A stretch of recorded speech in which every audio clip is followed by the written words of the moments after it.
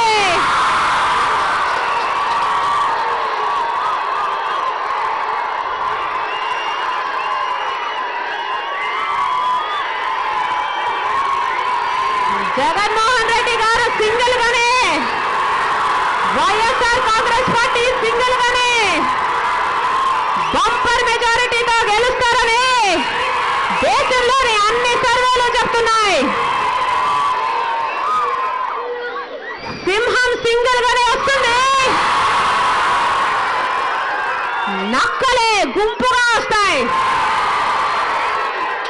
అందుకే చంద్రబాబు గారు గుంపుగా కాంగ్రెస్ పార్టీని, జనసేన పార్టీని ఎవరు తోడొస్తే వాళ్ళని తీసుకొని వస్తున్నాడు. 11వ తేదీ ఎన్నికలున్నాయి.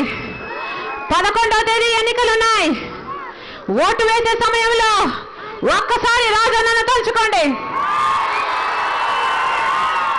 మళ్ళీ రాజన్న రాజ్యం రావాలి అంటే జగనన్న ముఖ్యమంత్రి కావాలి. రాబోయే రాజన్న రాజ్యంలో జగనన్న ముఖ్యమంత్రి అయిన తర్వాత ప్రతి రైతుకి మే నెలలోనే పెట్టుబడి సాయం కింద 12,500 రూపాయలు ఇస్తారు. 4 ఏళ్లలో 50,000 రూపాయలు ఇస్తారు. రైతు అన్నవాడు నష్టపోకుండా గిట్టుబాటు ధర కోసము 3,000 కోట్లతో ఒక నిధి కూడా ఏర్పాటు చేస్తారు. దురదృష్టవశాత్తు కరువు వస్తేనో వరద వస్తేనో రైతు నష్టపోకుండా 4,000 కోట్లతో ఇంకొక నిధి కూడా ఏర్పాటు చేస్తారు. డ్వాక్రా మహిళలకు, అక్క చెల్లెలకు జగనన్న చెప్తున్నాడు, మీకు ఎంత రుణమైతే ఉందో అంత రుణము 4 దఫాలలో తీరుస్తూ మీ చేతుల్లోనే డబ్బులు పెడతారు. మళ్ళీ 0 వడ్డీకే రుణాలు ఇస్తారు.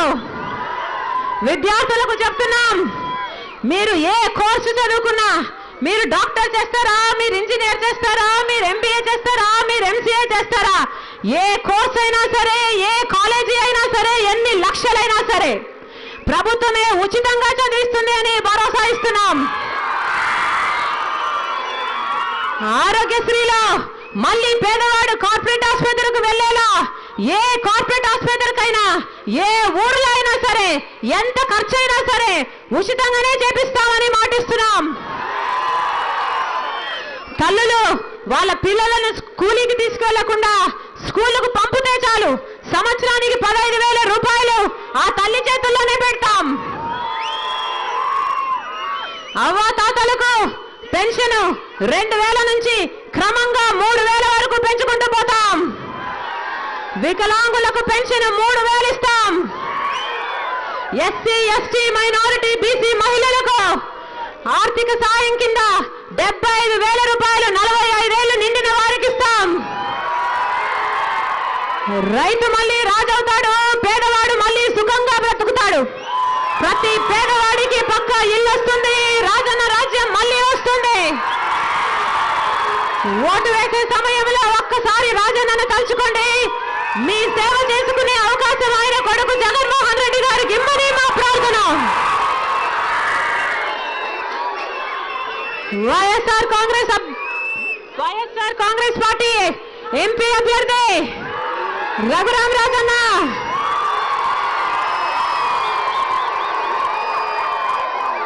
గొప్ప మెజారిటీతో గెలిపించవలసిందిగా ప్రార్థన. వైఎస్ఆర్ కాంగ్రెస్ పార్టీ ఎంపీ అభ్యర్థి రఘురామ్ రాజన్న.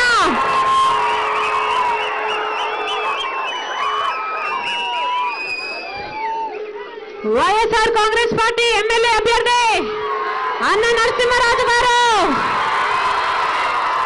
ఎమ్మెల్యే అభ్యర్థి అన్న నరసింహరాజు గారు.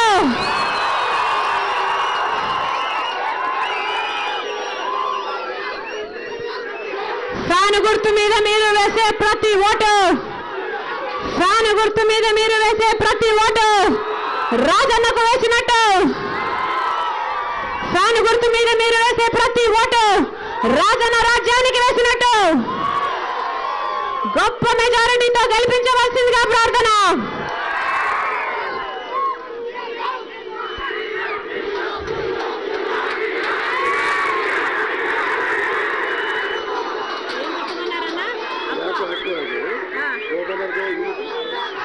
జగనన్న మాటగా చెప్తున్నాం, ఇక్కడ ఈ ప్రాంతంలో మంచినీటి సమస్య ఉండదు.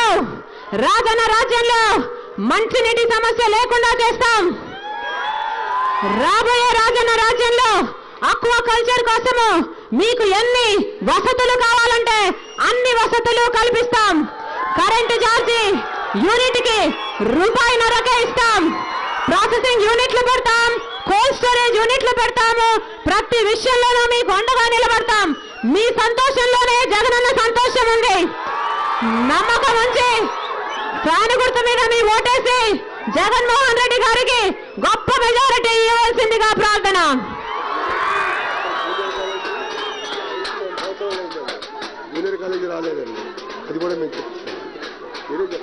జూనియర్ కాలేజీ కూడా పెడతామని మాటిస్తున్నాం.